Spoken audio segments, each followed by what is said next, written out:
We're taking a look at jitters here. We're back with the horses. Horses that are part of the Sutherland racing team, and we're with the king himself. Now, Kelly, when it comes to wagon racing, you have been called the Wayne Gretzky of wagon racing. Yeah, I don't know if that's correct. I mean,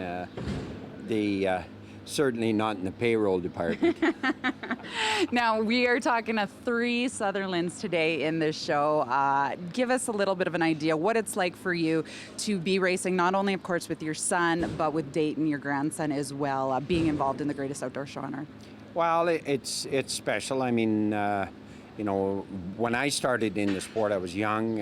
You know, Mark wasn't even born. He was just born in while I was competing. So, you know, I think it's every father's dream to, you know, to have somebody pick up. I had such a passion for the sport, and it's reflected, you know, both to Mark and Dayton as well. So I'm proud when they win, and you know, Dayton is becoming a good outrider. He's in his 2nd year, and I know he'll be one of the best with a couple more years of experience.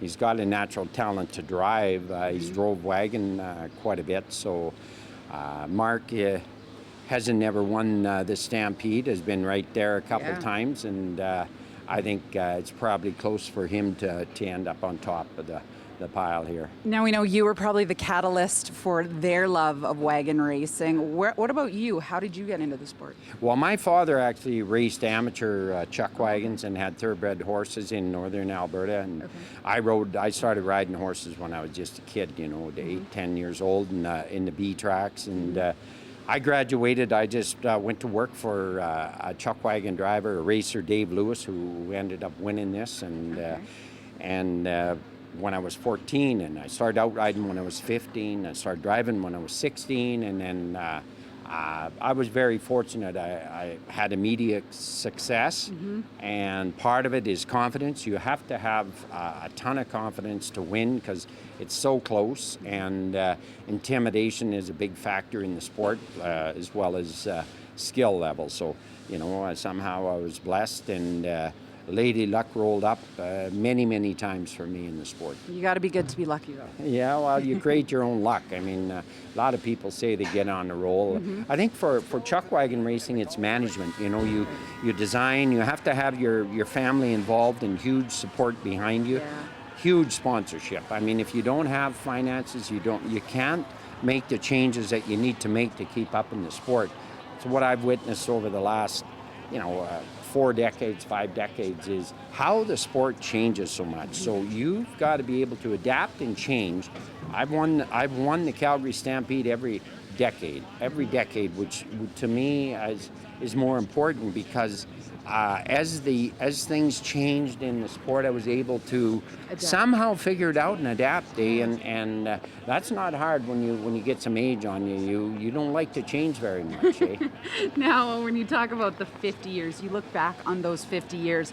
Would you do it all over again, the same way? I would. Yeah. I would. I have no regrets, none. I mean, I've met from Prince Will and Kate, you know, all the way to carrying the Olympic torch in. I mean, I've been blessed, you know, literally blessed in the sport, and I don't know what it is. I mean, I just won a lot, you know, and I mean, I just have such a passion for it. So I think when I look back, I mean, for myself, you know, the sport always treated me financially very well. I could talk to sponsors. I could reach them on a level that where they got intrigued in the sport. But today's market, finances are driving the sport, and you know, the sport's in deep trouble right now financially. So that I don't know where that's going to end up. So that being said, when Dayton came to you and Mark and said this is what he wanted to do, was it easy to get behind him and support him in doing this, or did you have some other ideas for him? Well, I mean, I told him, I mean, the utmost is education. I didn't go very far, and fortunate, you know, I worked with my father in the oil industry, and you know, he made the moves. Me and my brothers, we just, you know, tagged along and did the work with him, and you know, we had a home base. We built a base financially, so we were fine. But in today's market, you know, I told him education is the most important, and the sport has changed. It's not like when I come in when I come into the sport, you know, a top sponsor was paying $2,500 a year. Wow. Now you got to pay $300,000-400,000 because that's what it costs. $2,500 covered the costs. You know, you didn't need the livestock. You only had 25 days of racing. We got 52 days of racing. You need double the livestock now, and it's just the game has changed so much, and entertainment value has driven. Ticket prices has certainly reflected it. When I showed up, you could get into the grandstand and the grounds for $10.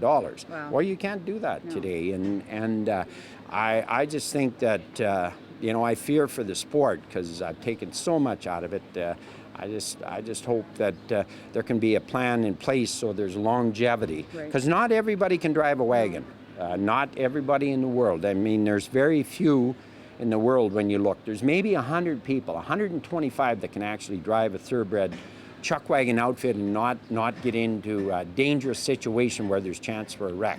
So the numbers are limited, and you'll notice bloodlines stay in the sport, just like horse racing. So, I mean, Dayton has it built in. It's built into them. And when you, it's like me trying to go into golf. Nobody in my family golfed, and I cannot golf, I'll tell you that. And you got to start them when they're kids, and they've got to, that's when they learn everything. So I hope that it's recognized, and I hope that there's something done for longevity of the sport, because I could not imagine the Calgary Stampede without Chuckwagon racing. No. I don't think anybody could ever imagine it. No. After 50 years, when the day comes that you do say goodbye to, you know, competing, getting in that circle each day, will you still stick around? Will you still be around the barns? Will you miss it? Will you still come and be involved with Mark and Dayton if they're still involved? Well, I'll probably, you know, I'll always be there for support. I mean, as far as at the location, it's probably going to be tough. You know, it's going to be tough because, I mean, I was an alcoholic and I quit drinking. The first thing I did for the first year was stay away from my friends. And because I just could not get exposed to that. So I'm not sure where I'll go. I mean, I've spent, you know, so much of my life around it. I mean, I'll be there to train. We train for 2-3 months. You know, I can buy horses. I bought over 1,000 head of horses in my life, so I can help in a lot of ways. But I'm not sure that I could walk the barns and not be on the seat, or at least think I could be on there. I just maybe couldn't do it anymore. Awesome, Kelly. Thanks so much for doing this with us. You're welcome. Kelly the King Sutherland. We're here watching and talking to all the Sutherlands today on Saddle Up. We'll be back with more in a second.